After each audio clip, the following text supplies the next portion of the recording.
Сенің біреуің бар ма дегенде қызғаныштар ояна бастады. Ажырасам деген менің ойымда болмаған еді. Бұл қатты ашудың үстінде айтылған сөз. Алимент мөлшерін анықтау керек. Алименттің төлеу әдістері болады. Алименттік келісімді нотариус арқылы жасау жөн деп санаймын.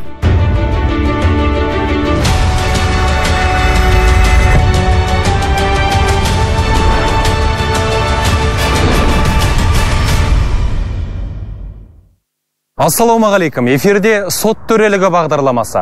Біз бүгін алименттік келісім жайында әңгімелейміз. Кәмелеттік жасқа толмаған балаларға төленетін қаржыны ерлі зайыптыларға сотқа шағымданбай-ақ нотариус арқылы өндіруге болады. Осы орайда шартты кейіпкерлеріміз Асқар мен Әлияның басынан өткен оқиғаны мысал ретінде алдық.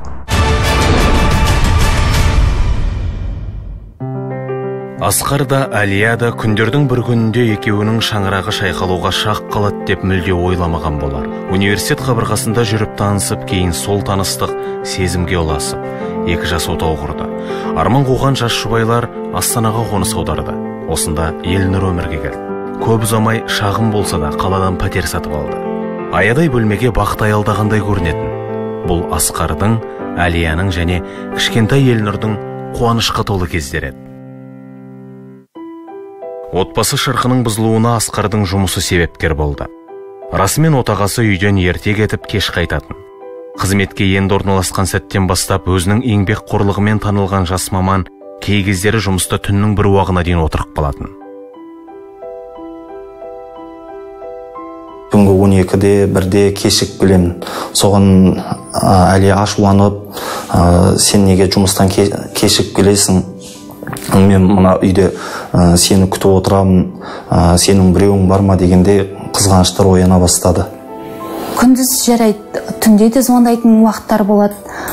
Ештеңе түсінбеген болып, басқа комнатаға кетіп қалады, телефонды алып. Мен енді әйел болғаннан кейін маған енді ондай заттар өте жағымсыз. Әрине, біреуі бар деп ойладым. Себебі адам түнімен қайда жүре береді.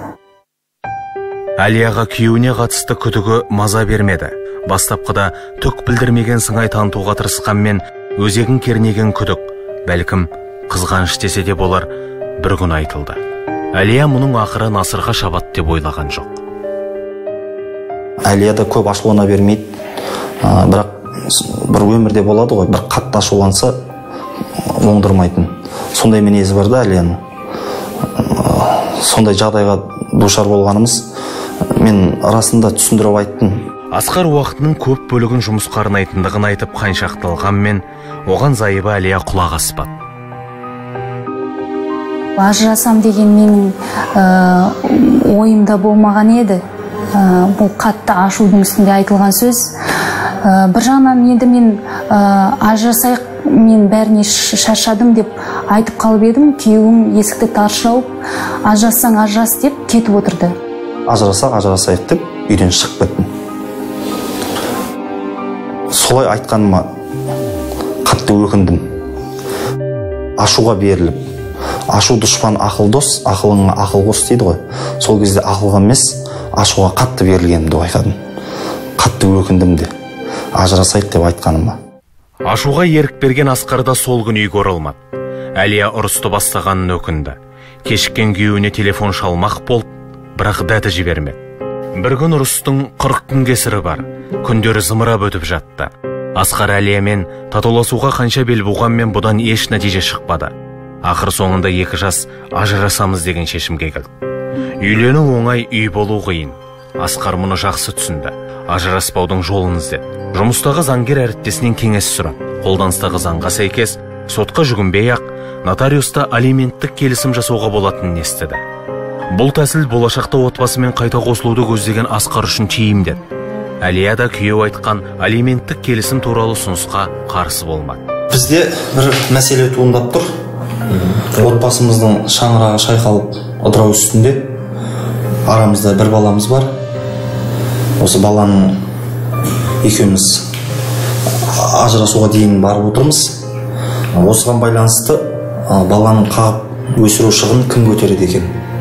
Сол үшін біз сотқа баруымыз қажет пе? Әрине, бұл мәселені шешуге болады. Алиментті төлеу туралы келісім нотариалды түрде, жазбаша түрде жасалынады. Алименттік келісім жасау үшін бізден қандай құжаттар қажет? Сіздердің жеке куәліктеріңіз, неке қию куәлігіңіз және баланың туу туралы куәлігі қажет. Жарайды. Мінекей біздің құжаттарымыз. Олай болса, келісім талаптарын анықтайық. Бала кіммен қалады? Бала менімен қалады. Ал келісімнің қандай талаптары бар? Алимент мөлшерін анықтау керек. Алименттің төлеу әдістері болады. Ол Асқардың тапқан табысынан белгіленген үлесі немесе кезең-кезеңмен төленетін ақшалай нақты сома, бір жолғы төленетін ақшалай нақты сома, белгіленген мүлікті беру, сондай-ақ өзге де келісілген әдістер болуы мүмкін. Бізге ай сайынғы нақты сомамен төленетін әдіс тиімді деп ойлаймын. Иә, мен мақұлдаймын. Ондай болса, жаңағы ақшалай нақты соманы айтыңыз, келісімге енгізейік. Ай сайын 25.000 теңге төлеуге міндет аламын. Келісемін. Кешіріңіз, егер алиментті төлеу кешіктірілген жағдайда мен қандай шаралар қолдана аламын? Алиментті төлеу кешіктірілген үшін келісілген мөлшерде айып салуды қарастыруға болады. Егер де менің отбасылық және материалдық жағдайым өзгерген жағдайда не болады? Ондай жағдай болса, нотариуске келіп, қосымша келісім жасау арқылы келісімді толықтыруға немесе өзгертуге, сондай-ақ бұзуға болады. Ал ымыраға келмеген жағдайда, онда ол сот тәртібімен шешілу керек. Келісім жасауға дайынсыз ба? Иә, дайынбыз. Шешім қабылдадық.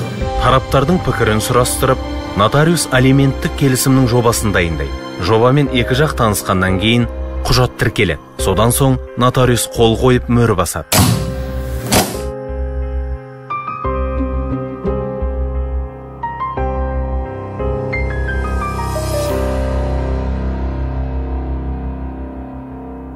Алименттік қатынастарды, алименттік келісімді нотариус арқылы жасау жөн деп санаймын. Себебі бұл өте тез және оңай шешілетін мәселе.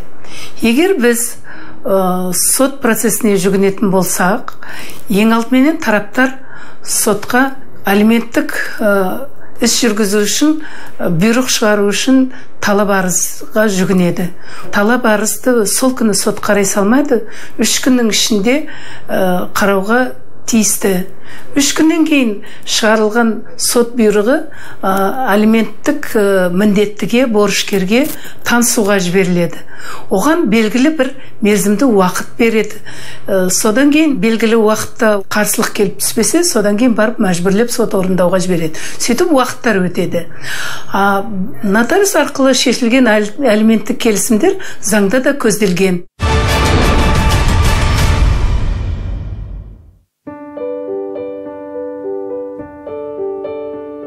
Біздің кейіпкерлеріміз Асқар мен Әлия көп ұзамай татуласты. Арадағы өкпені ұмытып, қалыпты отбасылық өмірге қайта оралды. Біздің осы нотариус арқылы жасасқан келісім өте тиімді.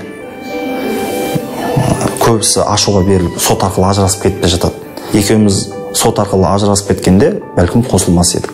Бұл бізге негізі үлкен сабақ болды. Бір-бірімізге түсіністікпен қарауды үйретті, кешіріммен қарауды үйретті. Маған сабырлы болуды үйретті. Әрине, Асқар да Әлия да шартты кейіпкерлер. Алайда отбасылық өмірде мұндай жайттер жиі кездеседі.